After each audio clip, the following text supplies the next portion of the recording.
Praise the lord. ఈరోజు మనం ధ్యానం చేసుకోబోయేటువంటి వాక్య భాగం ఎఫెసీ పత్రిక 4వ అధ్యాయం 26వ వచనం. కోపపడుడి గాని పాపము చేయకుడి, సూర్యుడస్తమించు వరకు మీ కోపము నిలిచి ఉండకూడదు.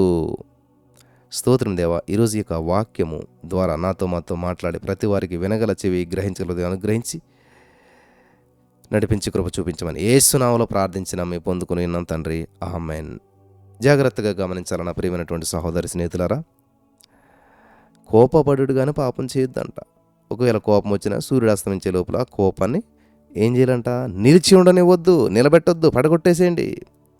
ఎందుకంటే నరుని కోపం దేవుని నీతిని నెరవేర్చదు.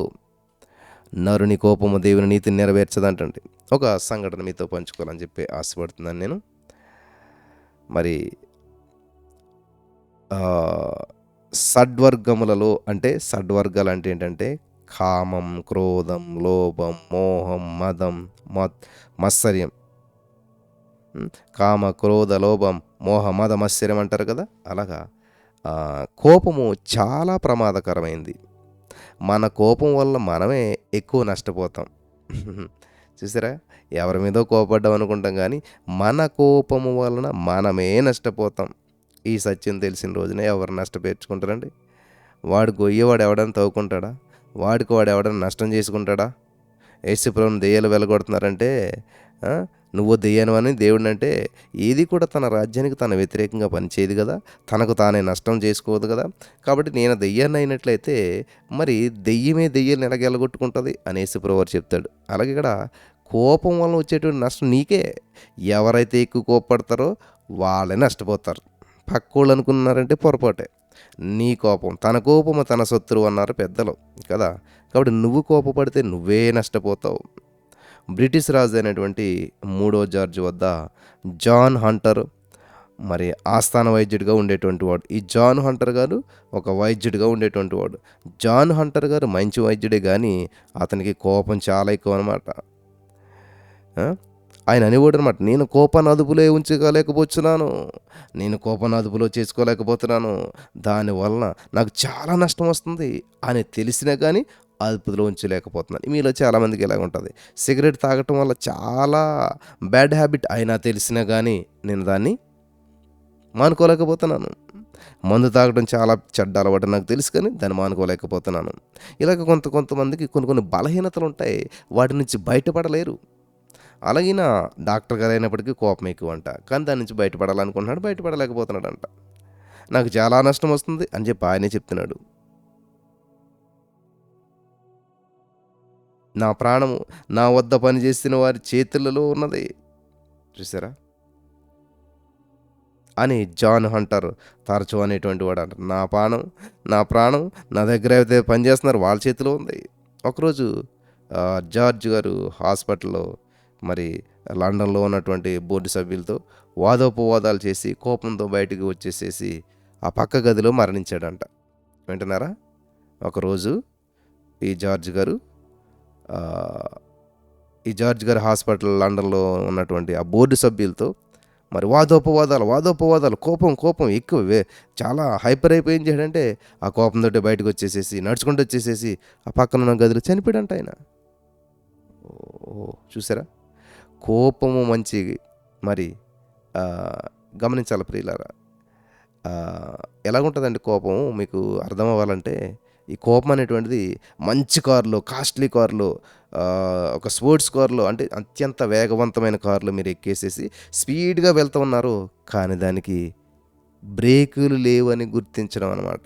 స్పీడ్గా వెళ్తున్నారు, ఇంకా దానికి బ్రేకులు లేవని అప్పుడు తెలిసింది. ఎలా ఉంటుంది పరిస్థితి? కోపం కూడా అలాంటిదే. నువ్వు చక్కటి కారులో ఎక్కావు, హై అండ్ కారులో ఎక్కావు, ఆ కారు మంచి వేగంగా వెళ్తున్నావు, సడన్గా నీకు తెలిసింది దానికి బ్రేకులు లేవని. కోపం కూడా అలాంటిదే. మరి పాస్టర్ బిల్లీ సండే మీకు అందరికి తెలిసి ఉంటుంది. పాస్టర్ బిల్లీ సండే గారి వద్దకు ఒక స్త్రీ వచ్చి, అయ్యా నాకు అప్పుడప్పుడు కోపం వస్తుంది, ఒక్క క్షణం గట్టిగా అరుస్తాను, తర్వాత అంతా మర్చిపోతాను అన్నదంట. అందుకు బిల్లీ సండే గారు ఏమన్నారంటే, తుపాకీ కూడా అంతేనమ్మా, తుపాకీ కూడా అంతే, కానీ అది కలిగించే నష్టం మాత్రం ఎక్కువ. తుపాకీ కూడా పీల్చినప్పుడు టక్కుమని సౌండ్ వస్తుంది, అంతే. తర్వాత అది చేసే నష్టం ఎన్ని ప్రాణాలు తీస్తుందో తెలుసు కదా. ఆ, ఈ స్త్రీ అన్నదంట ఆ బిల్లి సండే గారి దగ్గరికి వచ్చి, అయ్యా నాకు కోపం వస్తుందయ్యా, కోపం వచ్చినప్పుడు గట్టిగా అరుస్తాను, ఒక్క క్షణం గట్టిగా అరిచేస్తాను, అంతే, సైలెంట్ అయిపోతాను, అంత మర్చిపోతాను అన్నదంట. ఆవిడ తుపాకు కూడా అంతేనమ్మా, మనం కాల్చినప్పుడు ఒక్కసారి సౌండ్ వస్తుంది, కానీ అది ఎంత నష్టం కలిగిస్తుందో తెలుసా, ప్రాణం పోతుంది అన్నాడంట ఆయన. వీళ్ళు గమనించాలి. ఆ, అంటే గట్టిగా పిల్లల మీద అక్కడక్కడ అరిచేస్తాం అన్నది పెద్ద ఇంపార్టెంట్ కాదు, ఎవరు పట్టించుకోరని మీరు అనుకుంటున్నారేమో, కానీ దానివల్ల వచ్చేటువంటి నష్టాన్ని మీరు గ్రహించారని నేను ఈరోజు మీ అందరికీ నేను తెలియజేస్తున్నాను. ఎవరు గట్టిగా అరవగలరు అని ఒక పోటీ పెట్టారంట. ఎవరు గట్టిగా అరుస్తారు అని చెప్పి ఒక పోటీ పెడితే ఆ, మరి అరుపులను కొలవడానికి ఒక మిషన్ కూడా పెట్టారంట. దానికి గట్టిగా అరిసిన వాళ్ళకి బహుమతి 37,000 రూపాయలు కూడా బహుమతి పెట్టారంట. ఆ, యోసిహికో కాటో అనేటువంటి వ్యక్తి, ఆ వ్యక్తి పేరు అలా ఉంది, మరి ఏం చేస్తాం మనం. యోసిహికో కాటో అనేటువంటి వ్యక్తి 108.8 డెసిబుల్స్, అంటే శబ్దాన్ని డెసిబుల్స్లో కొలుస్తారు. నూనెని మనం లీటర్స్, 1 లీటర్ 2 లీటర్లు అలాగే ఎలా కొలుస్తాము, ఈ యొక్క శబ్దాన్ని డెసిబుల్స్లో కొలుస్తారనమాట.